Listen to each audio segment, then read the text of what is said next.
The alarm clock buzzed at 5 in the morning, but 16-year-old Lily was already wide awake.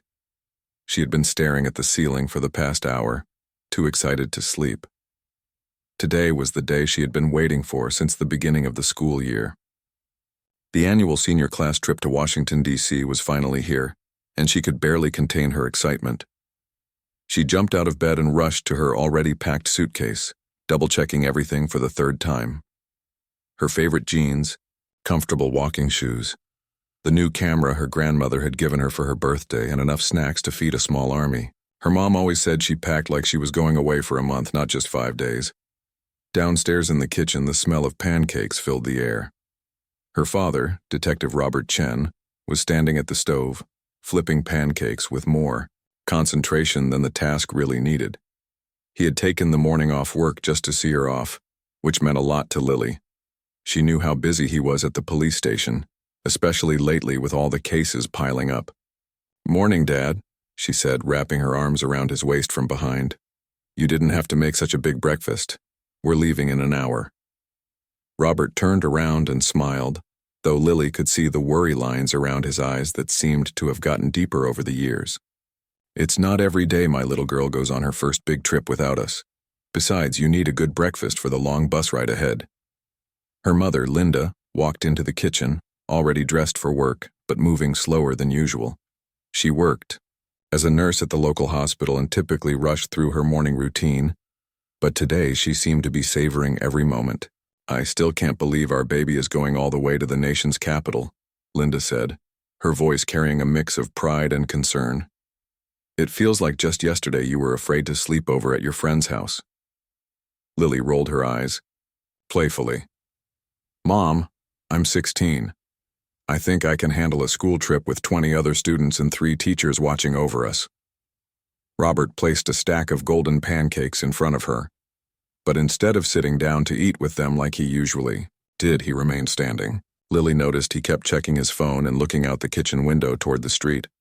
"Dad, are you okay?" "You seem more nervous than I am," she said, cutting into her pancakes. He sat down across from her, his coffee mug warming his hands. "I'm fine, sweetheart. It's just that in my line of work I see things that make me worry about people I care about, especially when they're traveling far from home." Lily had heard variations of this conversation before. Her father's job as a detective meant he dealt with the worst parts of human nature on a daily basis. She knew it affected how he saw the world, making him more cautious and protective than other parents. While her friends sometimes complained about their parents being overprotective, Lily understood that her father's concerns came from real experience, not just general parental anxiety. "I promise I'll be careful," she said, reaching across the table to squeeze his hand. "And I'll text you guys every few hours, okay?" Linda joined them at the table with her own cup of coffee. "Your father and I trust you completely, honey. We know you're responsible and smart. It's everyone else we worry about." The next 30 minutes passed quickly as they finished breakfast and loaded Lily's suitcase into the car. The drive to the school was quiet, with soft music playing on, the radio and the early morning sun casting long shadows across the empty streets. Lily watched the familiar sights of her neighborhood pass by, feeling a strange mix of excitement and nostalgia. When they arrived at the school parking lot, it was already buzzing with activity. Students were gathering around a large charter bus, their voices filled with excitement and nervous energy. Parents stood in small groups, some looking as anxious as her father, others chatting casually about the upcoming week. Mrs. Patterson, the history teacher who was leading the trip, stood near the bus with a clipboard checking names off her list as students arrived. She had been teaching at the school for over 20 years and had led this same trip dozens of times. Her calm, organized presence was reassuring to both students and parents. "Lily," her best friend Sophie called out, running over with her own suitcase trailing behind her. "Can you believe we're actually doing this? 5 days in Washington, D.C., the monuments, the museums, the Smithsonian. This is going to be incredible." The 2 girls hugged excitedly while their parents exchanged polite greetings. Sophie's parents seemed much more relaxed about the trip, chatting easily with other families and taking pictures of the girls with their phones. Robert, meanwhile, had wandered over to speak with Mrs. Patterson. Lily watched as her father asked what seemed like 100 questions about the itinerary, the hotel security, the supervision arrangements, and the emergency procedures. Mrs. Patterson answered each question patiently, clearly used to dealing with concerned parents. "Your father is very thorough," Sophie whispered with a grin. "My dad just asked if I had enough spending money and told me to have fun." Lily nodded, feeling a familiar mix of embarrassment and appreciation for her father's protective nature. She knew some of her classmates thought he was overly strict, but she also knew how much he loved her and wanted to keep her safe. As more students arrived, the energy in the parking lot continued to build. Everyone was talking about what they wanted to see first, comparing cameras and phones they'd brought to document the trip, and discussing roommate arrangements for the hotel. The excitement was contagious, and even some of the more reserved students were caught up in the anticipation. Mrs. Patterson finally called for everyone's attention, her voice carrying easily across the parking lot. "Students, it's time to load the bus. Parents will be sending regular updates about our activities, and the students will have free time each evening to call home." This was the moment Lily had been both looking forward to and dreading. She turned to her parents, suddenly feeling much younger than her 16 years. The reality of being away from home for 5 days was starting to sink in, and she felt a flutter of nervousness in her stomach. Robert pulled her into a tight hug, holding her a few seconds longer than necessary. "I'm proud of you, kiddo. Have an amazing time, learn lots of interesting things, and remember everything we've taught you about staying safe." Linda's hug was even longer, and Lily could feel her mother's reluctance to let go. "Take lots of pictures. Eat properly, and don't forget to call us every day. We love you so much." "I love you guys too," Lily said, her voice slightly muffled by emotion. "I'll be fine, I promise." As she walked toward the bus with her suitcase, she could feel her parents watching her every step. She turned back once to wave, seeing them standing together by their car, her father's protective arm around her mother's shoulders.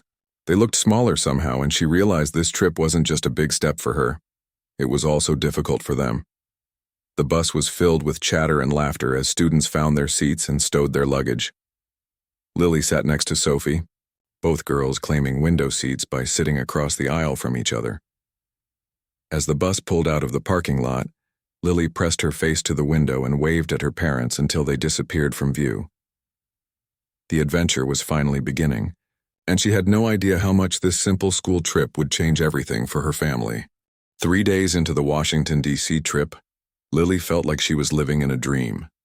The bus rides between monuments, the late-night conversations with her roommates, and the incredible sights she was seeing every day made her feel more grown-up and independent than ever before. She had called her parents every evening as promised, sharing stories about the Lincoln Memorial, the White House tour, and the amazing food they had tried in different parts of the city. Tuesday morning started with a hearty breakfast at the hotel restaurant. The students were all getting comfortable with each other, and even the quieter kids in her class were opening up and joining conversations.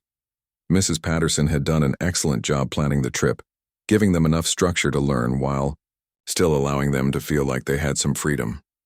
"Today's going to be the best day yet," Sophie said, practically bouncing in her seat as she ate her scrambled eggs. "The Smithsonian Natural History Museum has been on my bucket list since I was 10 years old." Lily nodded enthusiastically, checking her phone to see a good morning text from her mom. Her parents had been great about not overwhelming her with messages, but she could tell they missed her. Her dad had sent her a picture of their cat sleeping in her bed, with the caption, "Someone misses you." The bus ride to the museum district was filled with excited chatter. Mr. Rodriguez, one of the chaperones, was pointing out different government buildings and sharing interesting facts about the city's history. Lily found herself genuinely interested in everything he was saying, making mental notes of stories she wanted to share with her parents later. When they finally arrived at the Natural History Museum, Lily was amazed by the sheer size of the building. The architecture was impressive, with massive columns and carved details that made her feel like she was entering a palace of knowledge. Inside, the main hall was even more breathtaking, with high ceilings and displays that seemed to stretch in every direction, Mrs. Patterson gathered the group near the information desk and handed out maps. We have 4 hours here, which might seem like a lot, but trust me, you'll wish you had more time. Stay with your buddy, check in with me every hour, and meet back here at 2 o'clock sharp. Lily and Sophie immediately headed toward the gem and mineral hall, which housed the famous Hope Diamond. They had read about it in their preparation materials, but seeing it in person was completely different. The deep blue stone seemed to glow under the museum lighting, and there was something almost magical about standing so close to something with such an incredible history. The exhibit hall was crowded with visitors from all over the world. Lily could hear at least 5 different languages being spoken around her as families and tour groups moved through the displays. Children pressed their faces against the glass cases while parents tried to read the information plaques out loud. Elderly couples moved slowly, taking their time to appreciate each exhibit, while teenagers like herself snapped photos and moved quickly from display to display. "This is absolutely incredible," Sophie whispered, her voice filled with awe as they approached the Hope Diamond case. "Can you imagine wearing something like this? It's bigger than I expected." Lily pulled out her phone, wanting to capture the moment. She had been taking photos throughout the trip, creating a digital diary of their adventures. Her camera roll was already filled with pictures of monuments, her classmates making silly faces on the bus, hotel room shots with her roommates, and countless selfies documenting every day of their journey. "Let's get a picture together in front of it," she suggested, holding up her phone. "My parents are going to love seeing this." The girls positioned themselves in front of the Hope Diamond display, with the famous blue gem visible in the background. Sophie made a funny face while Lily smiled naturally, both of them genuinely happy and carefree. The lighting in the exhibit hall was perfect, making the photo bright and clear. As Lily held up her phone to take the selfie, she was completely focused on getting the right angle. She wanted to make sure both their faces looked good and that the Hope Diamond was clearly visible behind them. The museum was busy with people constantly moving around them, but she was used to taking photos in crowded places. "Wait, let me fix my hair," Sophie said, quickly running her fingers through her curls. "Okay, now I'm ready." Lily snapped several photos, checking each one to make sure they had gotten a good shot. In the background, she could see other museum visitors examining different displays, security guards maintaining their watchful presence, and families with children moving through the hall. It was the typical scene you would expect in one of the world's most popular museums. "Perfect," she said, scrolling through the photos to pick the best one. "This is definitely going to be one of my favorites from the whole trip."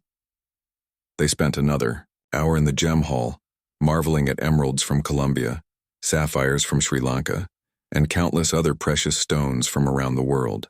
Sophie was particularly fascinated by the meteorite collection, while Lily found herself drawn to the exhibits about how gems were formed deep within the earth over millions of years. When they finally moved on to other parts of the museum, they were both filled with excitement about everything they were seeing. The dinosaur skeletons were incredible, towering over visitors and making everyone feel small in comparison. The mammal hall had lifelike displays that made them feel like they were walking through different ecosystems around the world. During their lunch break at the museum cafeteria, Lily decided to send some photos to her parents. She scrolled through her camera roll, selecting the best shots from the morning. The selfie with Sophie in front of the Hope Diamond was definitely her favorite, capturing both their excitement and the incredible setting they were experiencing. She typed a quick message to accompany the photo. "Having an amazing time. The Boer. Museums here are incredible. You guys would love the gem collection. It's even better than the pictures we looked at online. Missing you both, but this trip has been everything I hoped for and more." Without giving it much thought, she hit send and put her phone away. Her attention was immediately captured by her classmate Jake, who was telling a funny story about getting lost trying to find the bathroom and accidentally ending up in a storage area where a security guard had to rescue him. The afternoon flew by as they explored more exhibits. The ocean hall with its giant whale model hanging from the ceiling was breathtaking, and the Human Origins exhibit sparked interesting discussions among the students about evolution and anthropology. Mrs. Patterson was clearly pleased with how engaged everyone was, asking thoughtful questions and taking the educational aspects of the trip seriously. As the day wound down and they prepared to head back to the bus, Lily felt grateful for the experiences she was having. The trip was exceeding all her expectations, and she was already dreading the thought of going home in just 2 days. She had grown closer to classmates she barely knew before, gained confidence in navigating a big city, and seen things that would stay with her for the rest of her life. Back at the hotel that evening, as she video called her parents to share stories about the day, she had no idea that her innocent Selfie had set something terrifying in motion. Her father's trained detective eyes had spotted something in that crowded museum photo that would change everything, turning their family's world upside down in ways none of them could have imagined. Back in Phoenix, Detective Robert Chen was having one of those days that reminded him why he loved and hated his job at the same time. His desk was covered with case files that seemed to multiply every time he looked away, and the coffee in his mug had gone cold hours ago.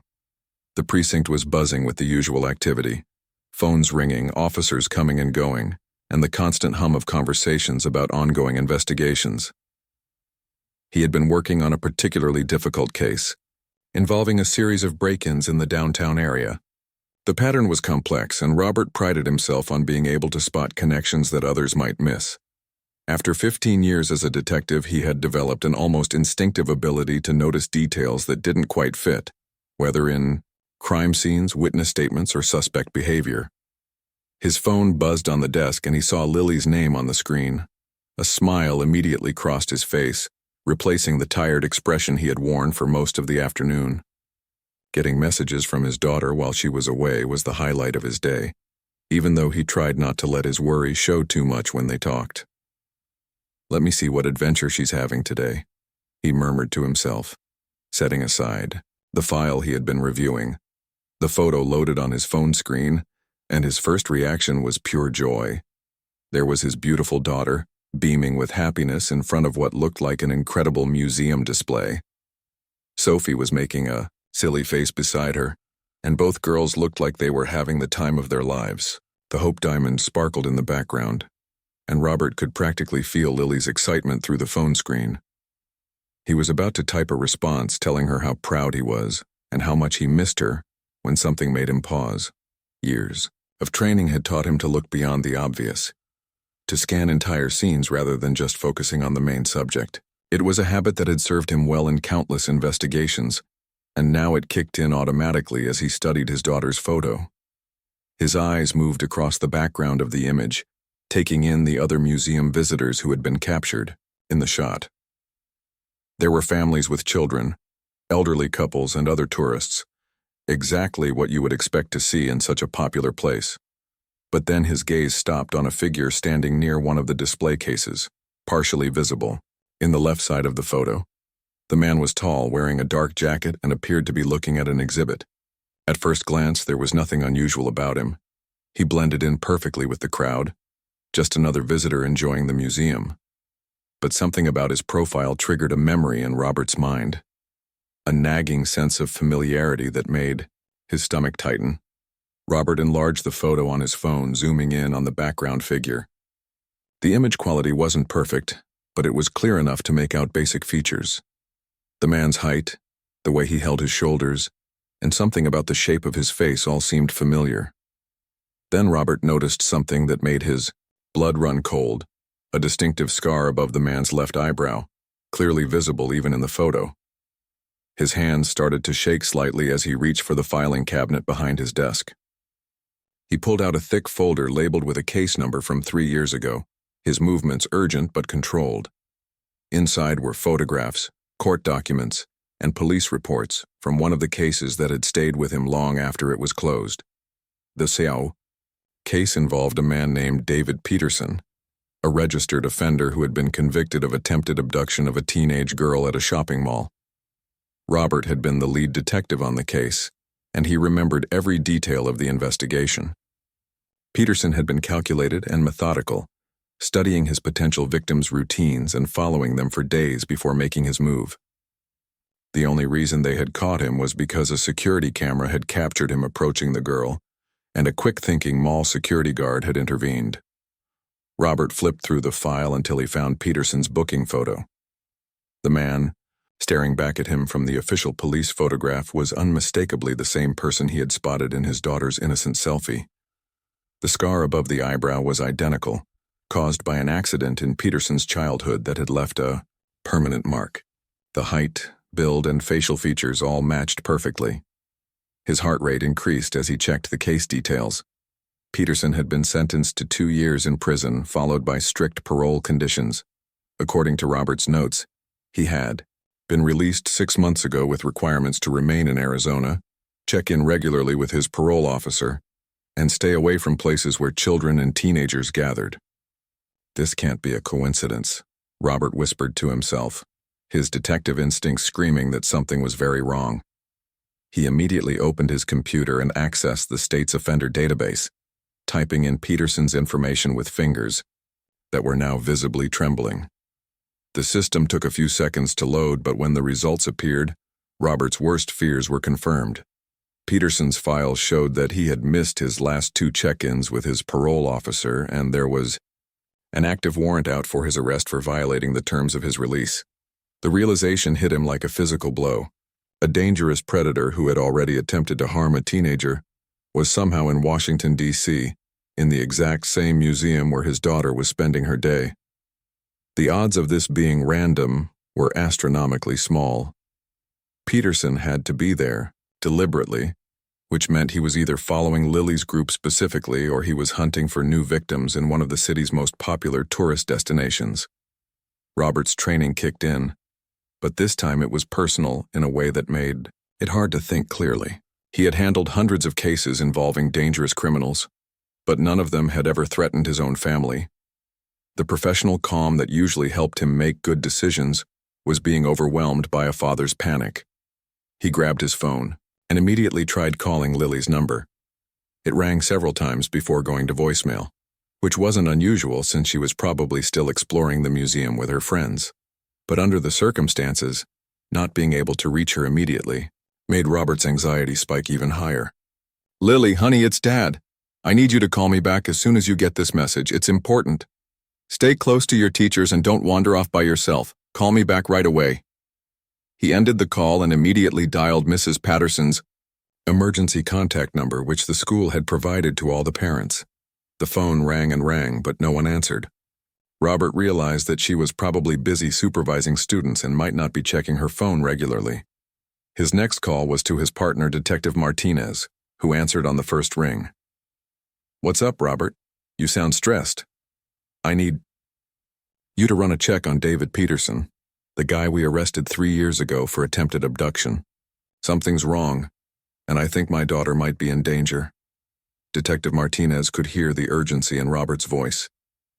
They had been partners for 5 years, and he had never heard Robert sound this panicked. "Give me 2 minutes. I'm pulling up his file now." While he waited, Robert stared at his daughter's photo again, this time with completely different eyes. What had seemed like a joyful snapshot of a school trip now looked like evidence of a potential threat. Peterson appeared to be studying something in a display case, but Robert's experience told him that predators often use this kind of casual behavior to blend in while they observed their surroundings and identified potential victims. The phone buzzed in his hand. "Robert, Peterson violated his parole. He's been missing for 2 weeks, and there's a warrant out for his arrest. Where did you see him?" Robert's worst fears were confirmed. A dangerous criminal was loose, and somehow he had ended up in the same place as Lily. This was no longer about parental worry or overprotection. This was a real threat that required immediate action, and every second that passed could be putting his daughter in more danger. Robert's hands moved with practiced speed as he began making the calls that could save his daughter's life. His years of experience as a detective had taught him exactly who to contact in situations like this, but knowing the procedures didn't make the personal terror any easier to handle. This wasn't just another case file on his desk. This was his little girl, hundreds of miles away and potentially in danger. His first call was to the Washington, D.C. Metropolitan Police Department. The dispatcher who answered was professional and efficient. But Robert could hear the skepticism in her voice when he explained the situation. To her, it probably sounded like an overprotective parent panicking about a coincidence. But when Robert identified himself as a detective and provided Peterson's criminal history and warrant information, her tone changed completely. "Detective Chen, I'm transferring you directly to our Criminal Investigation Division. Please hold, while I get you connected to someone who can help coordinate this immediately." While he waited on hold, Robert pulled up the school's trip itinerary on his computer. The parents had been given a detailed schedule of where the students would be each day, including backup plans in case of weather or other issues. He realized with growing concern that the group's locations had also been posted on the school's social media pages, complete with photos and updates about their activities. Any predator with basic internet skills could have been following their movements for days.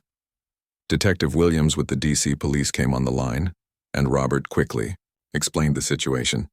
"We need to locate this group of students immediately and determine if Peterson is actively following them. Based on his pattern from previous incidents, he studies his targets for several days before making any approach. We're taking this very seriously, Detective Chen. I'm dispatching units to the Natural History Museum right now, and we're also checking hotels in the area to see if we can locate Peterson. Can you send me that photo your daughter took?" Robert forwarded Lily's selfie while simultaneously trying to reach Linda at the hospital. His wife was in the middle of her shift, and getting her away from patient care would be difficult, but she needed to know what was happening. When she finally answered, her voice was filled with immediate concern. "Robert, what's wrong? You never call me during my shift unless it's an emergency. Linda, I need you to sit down. There's a situation with Lily's trip." He explained what he had discovered, watching his wife's face go pale through their video call. Linda's nursing training helped her stay calm in medical emergencies, but this was their daughter, and Robert could see her hands shaking as she processed the information. "I'm leaving work right now," she said, already moving toward the door.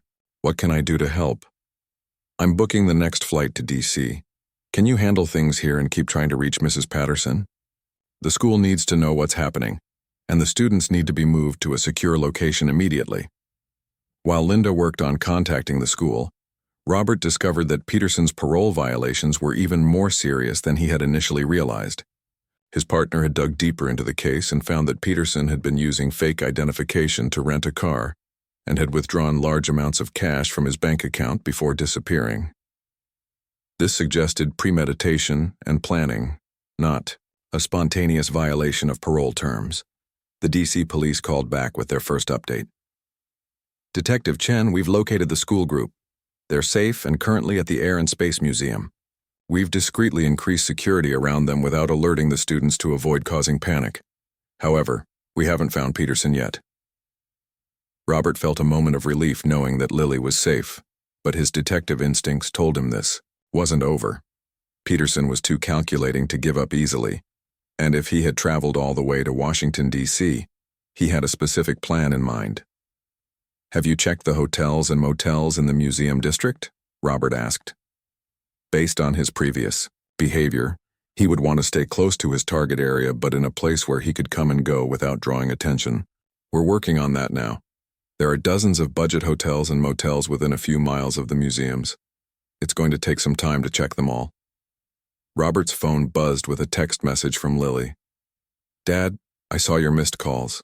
Everything okay? We're having such an amazing day at the Air and Space Museum." The innocent joy in her message made his heart ache.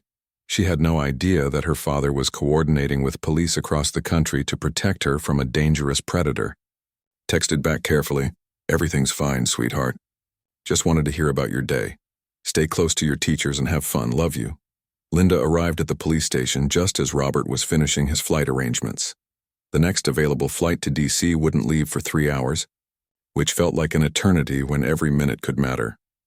Linda had managed to reach the school's main office, and they were working to contact Mrs. Patterson and the other chaperones.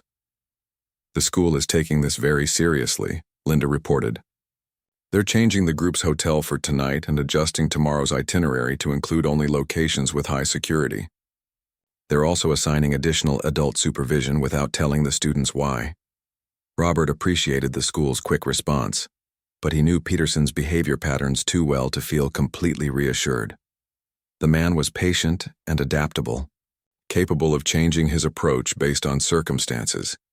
If he realized that security had been increased around his target, he might become more desperate, and therefore more dangerous. The DC police called with another update that made Robert's blood run cold. "Detective Chen, we found where Peterson has been staying." A motel clerk recognized his photo and confirmed he's been there for 4 days. But here's what's really concerning. We found evidence in his room that he's been systematically tracking your daughter's school group. "What kind of evidence?" Robert asked, though he dreaded the answer. "Printed screenshots from the school's social media posts showing the students' daily activities and locations, maps of the museum district with routes marked between different sites, and photos that appear to have been taken of the students from a distance over the past few days." The revelation that Peterson had been stalking the entire group for days made Robert feel sick. This wasn't a crime of opportunity. It was a carefully planned operation. Peterson had somehow learned about the school trip, possibly through social media or other public sources, and had deliberately traveled to DC to hunt for victims. We also found evidence that he's been using the school's posted itinerary to predict where the students would be each day, the detective continued. "The good news is that we now know his patterns and methods. The bad news is that he's been planning this for longer than we initially thought." Robert's flight was finally ready for boarding, but leaving felt wrong when so much was still unknown. Linda squeezed his hand as they walked toward the departure gate. "The police in DC know what they're doing, and Lily is safe with her teachers. Go help them catch this monster before he can hurt anyone." As the plane took off, Robert stared out the window at the city lights below, his mind racing with possibilities and worst-case scenarios. Somewhere in Washington, D.C., a dangerous predator was still on the loose, and Robert's daughter was the reason he had come to the nation's capital.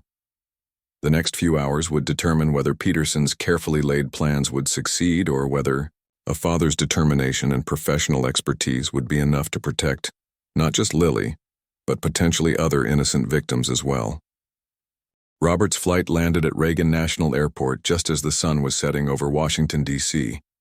He had barely slept during the 3-hour journey, his mind constantly racing through different scenarios of what might be happening while he was trapped in the air. The moment the plane touched down, he turned his phone back on and was immediately flooded with messages from Detective Williams and the DC police. The first message made his heart pound. Peterson spotted near the students. "New hotel. Units in pursuit. Will update soon." As Robert rushed through the airport, dodging other travelers and practically running toward the taxi stand, his phone rang. Detective Williams was calling with the update he had been desperately waiting for. "Detective Chen, we've got him. Peterson is in custody. Your daughter and all the students are completely safe." Robert stopped walking so suddenly that another passenger nearly collided with him. "Are you sure? Is Lily okay? What happened?" "Everyone is fine. Let me walk you through what went down." After we moved the students to the new hotel, we set up surveillance around the building.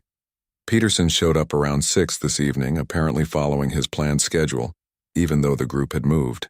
He was carrying a bag with items that suggest he was planning to approach one of the students. Robert felt his knees go weak with relief, but he needed to hear the whole story. "How did you catch him?" "He was being careful, trying to blend in with other hotel guests in the lobby. But our officers recognized him immediately from your photo identification. When they approached him, he tried to run, but we had the building surrounded. The whole arrest took less than 5 minutes." As Robert finally made it to a taxi and gave the driver the hotel address, Detective Williams continued explaining the details.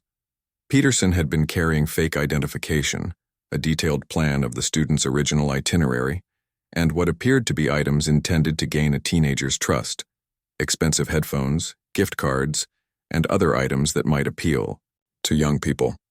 "The really disturbing part," Detective Williams said, "is that we found evidence he's been doing this kind of research on school trips from multiple states. Your daughter's group wasn't his first target. We think he's been using social media to identify and follow student travel groups for months." Robert's taxi was moving through DC traffic, but it felt like the slowest ride of his life. Even knowing that Lily was safe, he wouldn't be able to truly relax until he could see her with his own eyes and wrap her in a protective hug. When he finally arrived at the hotel, he was met by Detective Williams and 2 other officers. The hotel lobby looked normal, with no signs of the drama that had unfolded just hours earlier. Mrs. Patterson was waiting for him near the front desk, looking shaken but relieved. "Detective Chen, I can't thank you enough," she said, her voice filled with emotion. "If you hadn't recognized that man in Lily's photo, we never would have known about the danger. The students have no idea how close they came to a terrible situation." Robert was led to a conference room where the chaperones had been briefed on the situation. Mrs. Patterson explained that they had told the students there was a security concern that required them to change hotels, but they hadn't shared the specific details to avoid causing panic or ruining the remainder of the trip. "The students think it's an adventure," she said with a weak smile. "They're actually excited about staying in a nicer hotel with better security. Lily has been worried about you, though. She knows something's wrong because you never call this much during a normal day." When Robert finally saw Lily in the hotel restaurant where the students were having dinner, his emotions nearly overwhelmed him. She looked exactly as she should, happy, healthy, and completely unaware of the danger she had been in. She was laughing with Sophie about something that had happened at the museum, her face bright with the joy of experiencing new things. "Dad," she exclaimed when she saw him, jumping up from her table and running to hug him. "What are you doing? Here? Is everything okay? Mom said you had to come to DC for work, but that doesn't make sense." Robert held her tighter than he had ever held her before, breathing in the familiar scent of her shampoo and feeling the solid reality of her safety. "Everything's fine now, sweetheart. I just missed you and wanted to make sure you were having a good time." Lily pulled back and looked at him with the sharp intelligence she had inherited from both her parents. "Dad, you're acting weird. And why are there police officers in the lobby? Something happened, didn't it?" Mrs. Patterson had prepared for this conversation. They had decided that the students deserved to know the truth, but in a way that wouldn't traumatize them or make them afraid to travel in the future. "There was a person in the area who we were concerned about," she explained to the gathered students. "Your parents and the police worked together to make sure everyone stayed safe. It's actually a good example of how well our safety systems work when everyone does their job properly." The students asked questions and Mrs. Patterson answered them honestly, but without sharing the most frightening details. She emphasized that the situation had been handled quickly and professionally, and that they had never been in any real immediate danger, because so many adults were watching out for them. Later that evening, when most of the students had gone to their rooms, Robert sat with Lily in the hotel lobby and told her a more complete version of what had happened. He showed her the original photo she had sent, pointing out Peterson in the background. "You mean this random guy in my selfie was actually following us?" Lily asked, her voice a mixture of disbelief and concern. "That's so creepy. How did you even notice him?" Robert explained his training as a detective and how he had recognized Peterson from a previous case. "Sometimes my job makes me see dangers that other people might miss. I know it seems like I worry too much sometimes, but this is exactly why I do." Lily studied the photo more carefully, seeing Peterson's figure in a completely different context now. "I can't believe he was right there and we had no idea. What was he planning to do?" "We may never know exactly what he was planning," Robert said carefully. "But the important thing is that he never got the chance to do anything. The system worked the way it's supposed to. People noticed something wrong, they reported it, and law enforcement responded quickly." The conversation led to important discussions about social media safety and the risks of sharing real-time location information online. The school had already decided to revise their social media policies for future trips, avoiding any posts that would allow strangers to track students' movements. The remaining 2 days of the trip were wonderful, though Robert stayed in DC to accompany the group. Lily and her classmates were able to enjoy the rest of their educational experience while feeling even safer, knowing that the adults in their lives were so committed to protecting them. Peterson was charged with multiple federal crimes, including violating parole, interstate stalking, and conspiracy to commit kidnapping. The investigation revealed that he had been targeting school groups in several states, using social media and public information to plan his approaches. When they returned home to Phoenix, the family had many conversations about safety, awareness, and the balance between living life fully and staying protected from potential dangers. Lily gained a new appreciation for her father's protective instincts and a better understanding of why he sometimes seemed overly cautious. The incident also brought their family closer together, reinforcing their love and trust in each other, while providing important lessons about staying safe in an increasingly connected world where information travels fast, and dangerous people can use that information in frightening ways.